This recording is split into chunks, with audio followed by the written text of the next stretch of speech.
Sawadee Kap!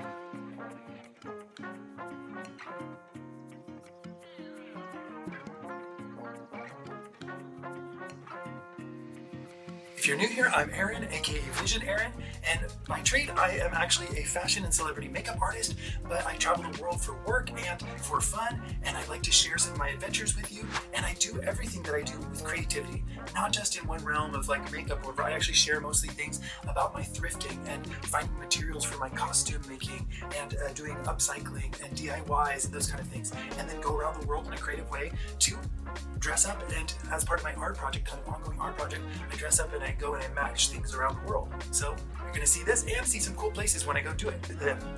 So stay tuned until the end because I made an outfit that's worthy of a science fiction movie, in my opinion. Let's see how it goes. I love to dress in theme, and I'm going to do that as I go and visit some of these places with you. So I'm here at the bus station in Chiang Rai, and I'm about to take a bus to Chiang Rai, but I gotta go get my ticket. I didn't do it online. Just gotta go buy a physical ticket, but I'm old-fashioned that way, so let's do it and then let's travel.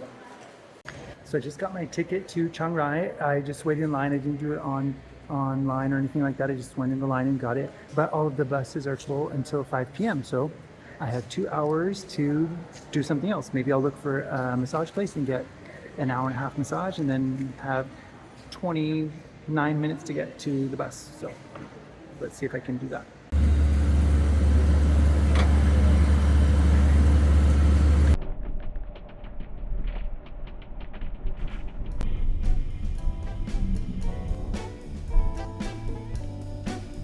So we're coming into Chiang Rai. I'm at the night market in Chiang Rai. We made it, and I haven't been here for a while, but it's kind of still the same. So many different stands. Basically, there's a big central area with tons of tables, and then you just go around through different stands and see which one you feel you want to experiment, if you want something unusual, or you just go look for your favorite things you already know. They kind of have a bit of everything.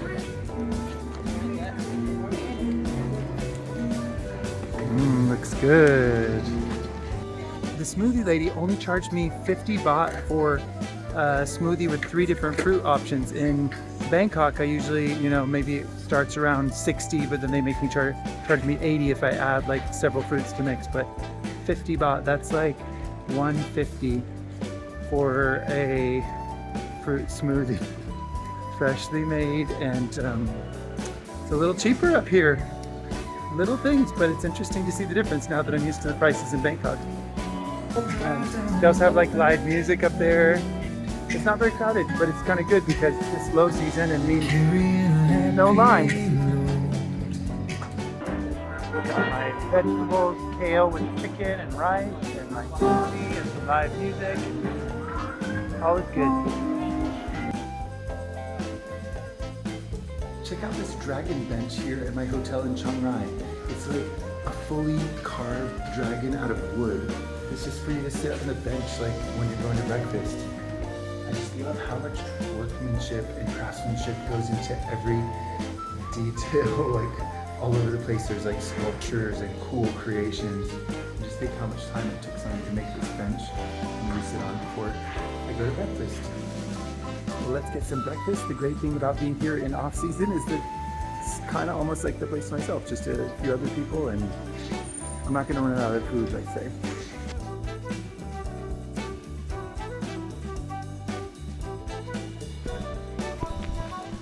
Let's head first to the Blue Temple. Why is it called Blue Temple? Well, this is where you can see every single thing you go, everywhere you go is all blue. And I love to dress in theme, so I created this outfit using pieces that I thrifted at the Chatuchak market in Bangkok, Thailand. So in English, we call it the Blue Temple, but in Thai, I'm not sure with the tones, but it's called Wat Rong Suea Ten. Is that correct? I don't know. You can tell me if you're Thai. You can help me with my tones. I do want to learn Thai at some point, but right now I'm just kind of okay with the basics for shopping and those kind of things, like doing the numbers and things like that. It was so fun to wear this flouncy, long, blue, playful, bright blue crinoline that worked perfectly, in my opinion, with this location. Some people might ask if it's disrespectful to dress up in this way in a holy place. Well, actually for them, because there's a lot of different kinds of ways of dressing in other parts of the world where people wear sarongs, even men and things like that. It's not as limited in their way of thinking, I think, as some people might imagine if they come from places like the United States or other countries where they have a little bit more like repressive gender norms and things like that. Actually, most Thai people really smile and react positively to my outfits, and they actually want to come and take pictures with me, etc. If I ever get any kind of negative reaction, it's usually only from tourists who are coming from places, or also from a mental state of mind where they judge things that they don't understand as kind of inherently negative.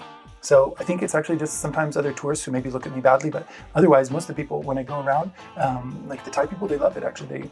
They react positively, at least to me, and they come and ask to take photos. Even the monks come and ask to take photos with me. So I think that they give me their thumbs up or whatever the equivalent gesture in Thai is. It's crazy how colorful and how everything is just blue. Even the traffic cones are blue, and when I lift it above my head, it looks kind of like a witch's hat, right? So it's pretty cool. The artist who created this temple was actually a student and apprentice of Chalermchai Kositpipat, who was the creator of the White Temple that we're going to see at the end of this video. It's one of my favorite places in the entire world, and I've dedicated time and energy and money to traveling to this part of the world several times to create outfits and wear them in this magical place. It's part of an ongoing art project that I've been developing, and you're going to see some of the behind the scenes at the end of this video. Stay tuned for my crazy handcrafted, handmade outfits. It'll be worth it, I promise. Or fast forward to it if you're really into the fashion and the kooky crazy creations and costumey kind of looks, then go for it.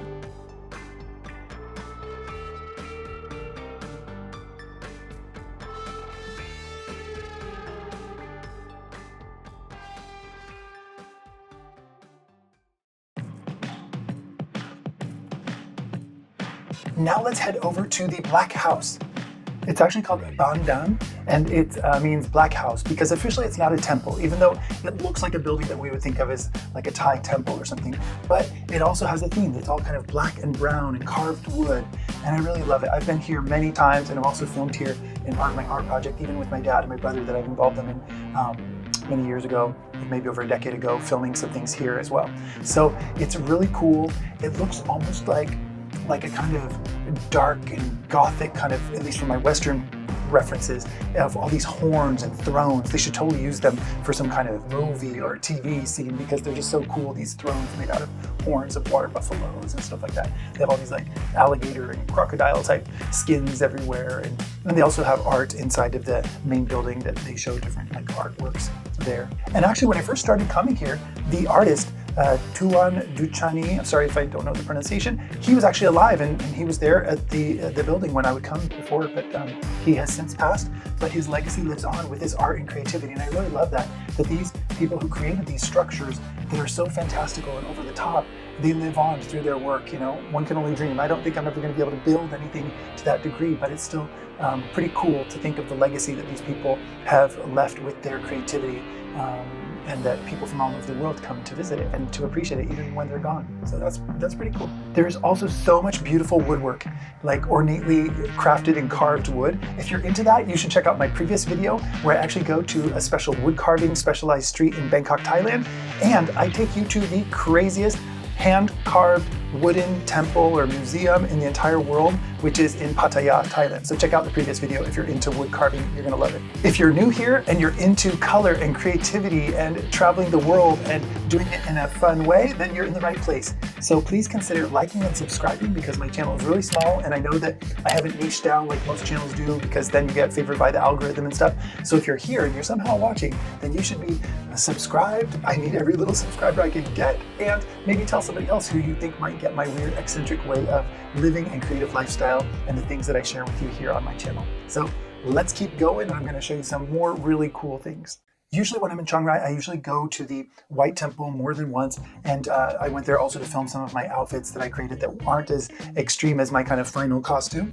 But I'm wearing my gold linen outfit, which is actually metallic gold, but it's made of linen, so it's more breathable than a lot of synthetic fabrics that have a gold metallic sheen to them. And the gold building behind me is the museum. It's an art museum where they have different works from the artist who created the White Temple. I'm also wearing my cream-colored suit, maybe sometimes giving a little Colonel Sanders vibes, I guess. Not the ideology, but just a little bit of the aesthetic. I love all the ornate gold and all the curves and just like the shapes that are so non-rectilinear. It just soothes my brain or feeds me in a way that makes me feel like I'm in a magical place from the shapes of all these buildings. I love all the ornate gold.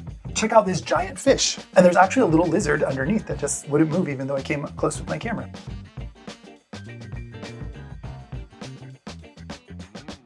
I'm having such a great time taking photos and videos here at Wat Rong Khun, but now it's time for lunch, and there's always good food. Wherever you go that's touristy in Thailand, you're gonna always have some good food options, and then we'll come back and do some more photos and videos after. When visiting Wat Rong Khun, they actually talk about a lot of times this as being one of the most beautiful bathrooms in the world. This golden building here is literally just the bathroom, but it's beautiful because they love to make everything beautiful here.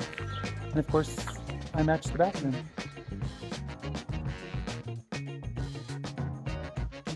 Wat Rong Khun, which is the name for the White Temple, has mesmerized me since I first saw it in photos. When I saw it online, I don't remember, maybe almost 20 years ago now, while I was working on something in Milan, and my friend who was actually married to a Thai woman, he told me about it, and I went and looked it up, and I was like, oh my gosh, I can't believe this place is real. It looks like some fantastical movie set or something. And I was determined to create an outfit specifically designed to go and shoot in this place. And fortunately, I was well received even by the artist himself. He came out and gave me a hug the first time I went there to film and shoot at this beautiful temple he created, because I think he could just understand without even any words. He knew the effort that it took for me to create this outfit that was inspired by his creation. Ah, nice one. Yeah. For today. Every time different one. Different, yeah. And I make a new thing. Good one. Design, I like this one, good yeah. one. I don't have now. I didn't know. I didn't see you before. But then I changed the clothes. Yeah, also get nice. Yeah. Then I take a photo with you. And now when I go back, because I've been back many times with different outfits and things, even the guards remember me, and some of the people who work there who have been there for several years, they remember me because, let's say, I stand out a little bit compared to some of the other people visiting this magical place. I usually make an effort to try to say hi to the artist who created this. I'm sorry if I'm not good at pronouncing the name, but he is well known and famous throughout Thailand, and his name is Chalermchai Kositpipat. Chalermchai Kositpipat. I'm not sure if I can get the pronunciation correct for his name, but he is famous all over Thailand, and he has brought so much tourism and interest in a small town like Chiang Rai to get people to come there. This is the artist. This is his creation. I've been coming here for so many years and always make new clothes every time I come to take photos in his beautiful creation of his. Thank you. And he's so creative, and there's just so many interesting things and details to look at when you go and visit the White Temple that it's really worth it. Just because it's like somebody who dedicates resources and decades of his life to creating something that's a fantastical vision. I'm all about that. I love that. I wish I could do something like that. So now let's see a little bit of the behind the scenes of me creating some aspects of my outfit for the White Temple. It's not as easy as it looks when it all comes together. I actually make some of these things directly in my hotel room with whatever tools I can find when I'm already there, so I don't have to lug all of my craft room with me when I go around the world, but I'm doing all these things literally on the table of my hotel room. I've been collecting beads with these lighter shades of white, off-white, beige, kind of cream colored, and even some very light wood tones. But then when I decided on which cord I wanted to use, like this waxed cord was a little too thick for some of the beads, so I couldn't get it in there. And so then I'll use those when I'm doing something else, like the second phase of this, which is coming up soon. It really looks like a quick process on here, but it took a long time to find the exact beads, find ones that had a hole big enough for me to be able to feed the cord through, because the holes aren't always the same size either. And it was a labor of love, but I'm really proud of how it came out. And you'll see that I'm doing not just one side. I make a kind of loop with the necklace so that it continues on the other side, which makes it so it's reversible. And it has a very practical function of making it like this, because if you put some big giant pieces of wood and beads on the back, it helps offset the weight so that it doesn't just pull to the front from the heaviness when you put like these really big kind of harness neck pieces. It's good to actually have something in the back so that it kind of pulls it back a little bit for the weight and balances it out a bit. But also gives the benefit of being reversible, so I can wear it in the front or the back, and it gives you a couple of different uses. Trying on my outfit.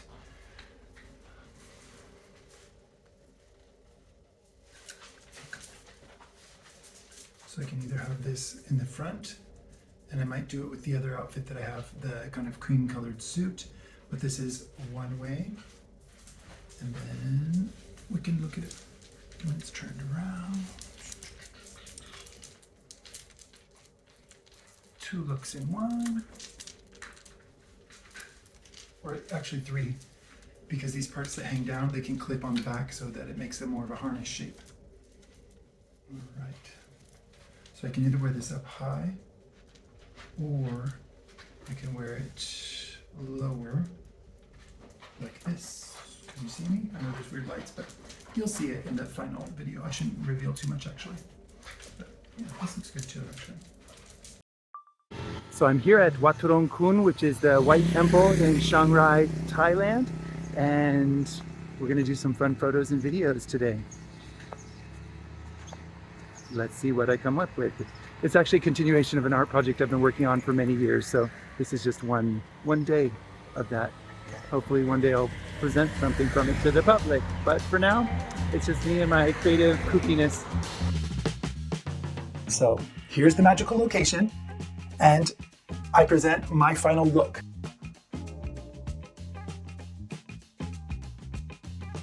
A lot of people, even locals, come up and ask to take pictures with me, so it's kind of fun. It shows that I'm giving back in a certain way to make people happy and to create a different experience for them daily. Even the people that work in the little restaurants and shops around the temple, it kind of gives them something a little bit different from their normal days. I'm walking outside the temple, but I don't think the audio recorded here, but you see a little bit of the temple in the background. But wait for it, because I'm going to put on all my gear, and you're going to see what it looks like.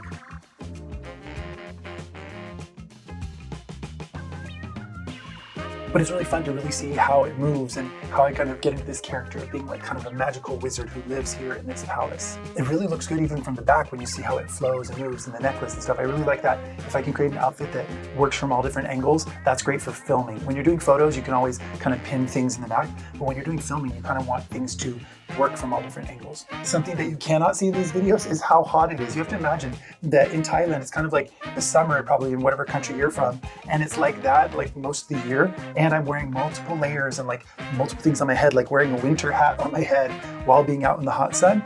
I can't complain because it's my choice to do it, but I suffer from my art, I suffer from my creativity, and that's why you should give me a like. But yes, it's tropical heat, and I'm not wearing tropical clothes. But this character's kind of like a wizard, so maybe he has some magical cooling spell to keep him able to dress like that. They actually have a lot of costume rental places by these popular temples in Thailand, and so people can get dressed up and sometimes even get their makeup done and things like that. And so I met these two influencers who were also doing some filming there, and they were really cute and fun and dressed to match, and it was fun to take some photos with them also. It's also fun to see me like posing like I'm in a fashion photo shoot or something like that, but I'm the subject. I'm usually behind the camera watching the makeup on a model while she's posing, etc. But it's fun when I'm the subject and to see what I'm moving like. I'm not a professional model, obviously, but you know, it's I try to use what I know to make myself look more interesting and create more interesting compositions and poses for photos. In my mind, I'm a fashion wizard or something like that. I think it's truly magical. What do you guys think? Wow, that was a long day, but full of magic and fun, and it makes me feel so creatively satisfied even when I'm drained at the end of the day. I drive back to my hotel, observing the nature and the trees and things like that, and I just feel creatively satisfied, even though it was a lot of effort to make and do this weird stuff. It's kind of like some artistic compulsion that I have. I feel like I must do it, even if it's weird, requires extra luggage and effort, and makes it kind of like less light to travel and stuff, and it could be a nightmare for some people, but for me, it's worth the effort. As long as I'm young enough or strong enough to do these kind of things, I want to continue because it's an ongoing project that I've been doing for years, and I'll just keep going as long as I can. And this is the first time I've shared a little bit of the behind the scenes with other people, so it's fun to share it a little bit online with you. So if you've made it this far, I really appreciate you, and you must be kind of special if you can appreciate my weirdness, so thank you. Being creative in such a beautiful, artistically stimulating country really fills my soul, fills my artistic satisfaction, and just, I love Thailand. It's one of my favorite countries in the world. I hope you all get a chance to visit, or at least enjoy visiting with me in my unique way of traveling around the world. Thank you so much for following me on this creative adventure, especially if you made it here to the end, and I will see you in the next video with lots more fun and creativity. Ciao, ciao.